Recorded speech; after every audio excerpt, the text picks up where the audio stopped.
I never thought I would write something like this, but what happened last winter still keeps me awake at night. I don't care if you believe me or not. I just need to get it off my chest. Her name was Emily. She was my girlfriend for 3 years. We lived in different towns because of college, but we tried to see each other every weekend. She was the type of person who could light up any room. Funny, sarcastic, but also gentle. On the night everything happened, it was snowing hard.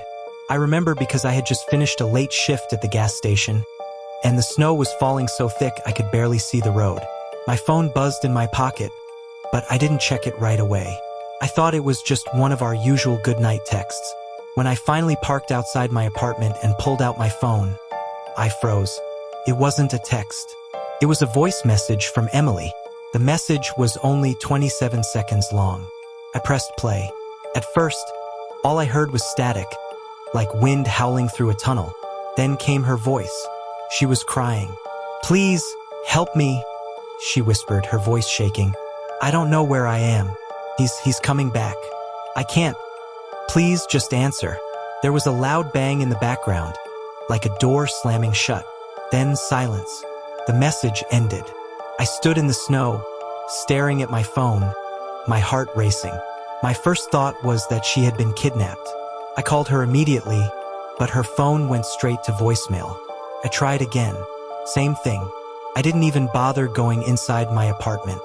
I jumped back in my car and started driving toward her dorm, which was an hour away. The snow made the trip almost impossible. My hands were shaking on the steering wheel the whole time. Halfway there, my phone rang. It was Emily's number. I answered instantly. "Emily, where are you? Talk to me." But there was no response, just breathing, slow, heavy. Then, a man's voice whispered into the phone. "She can't talk right now." I slammed on the brakes, my whole body going cold. "Who the hell are you? What did you do to her?" The man chuckled. It was low, almost playful. "You'll see soon enough." Then the line went dead. I was shaking so hard I could barely keep driving, but I forced myself to get to her campus. By the time I got there, it was nearly 3 a.m. The snow had stopped, and the world felt unnaturally quiet. I ran to her dorm and started banging on the door. No answer. I called her roommate, Sarah, who finally opened up, looking half asleep and annoyed, until she saw my face. "What happened?" she asked. "Where's Emily?" I demanded. Her expression changed instantly. She looked confused. "Don't you know? Emily's gone." "What are you talking about?" Sarah hesitated, her voice cracking. "She died. Yesterday. Car accident on the highway. The police came to tell us earlier." "I thought you knew." I felt like the world tilted under me. "That's not possible. She just sent me a message." I heard her voice. "I talked to," but I stopped. I couldn't say it out loud. Sarah looked at me like I had lost my mind. She started crying, mumbling about how Emily was her best friend, how she couldn't believe it either. I didn't argue. I just left. But here's the thing. I still had the voice message on my phone, and I still had the call log showing she had called me after she was already dead. For the next week, I couldn't sleep. I replayed the message over and over again, trying to make sense of it. Sometimes, I thought I could hear more in the background. Faint voices, footsteps, something dragging across the floor. I took the recording to the police. They said it was probably a glitch, maybe an old message that got stuck in the system and delivered late. As for the call, they said it was probably a spoofed number. But if it was just a glitch, then whose voice did I hear that night?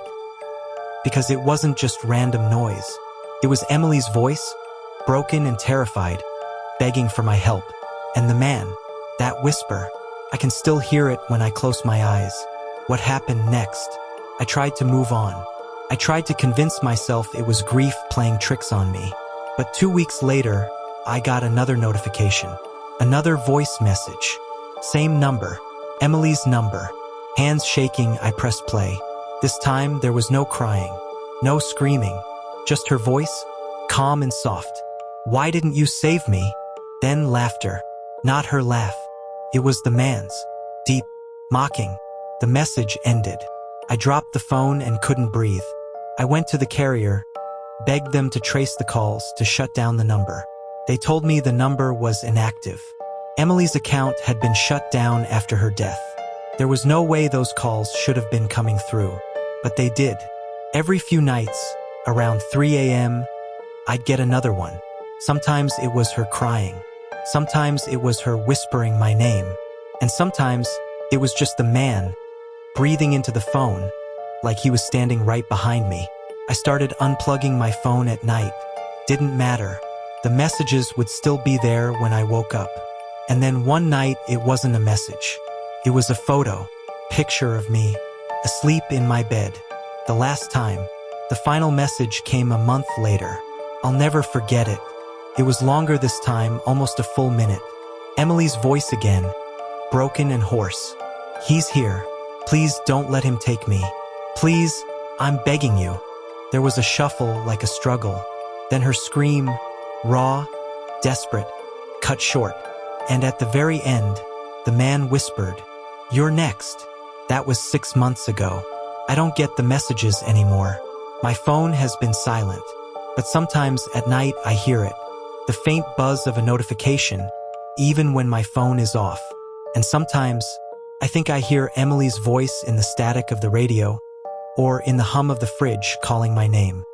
I don't know if it's her spirit, trapped and reaching out, or if it's something else, something that killed her and is now waiting for me. But I do know one thing. I never deleted those recordings. I still have them. And if I play them too late at night, sometimes I hear a second voice, breathing, right behind me,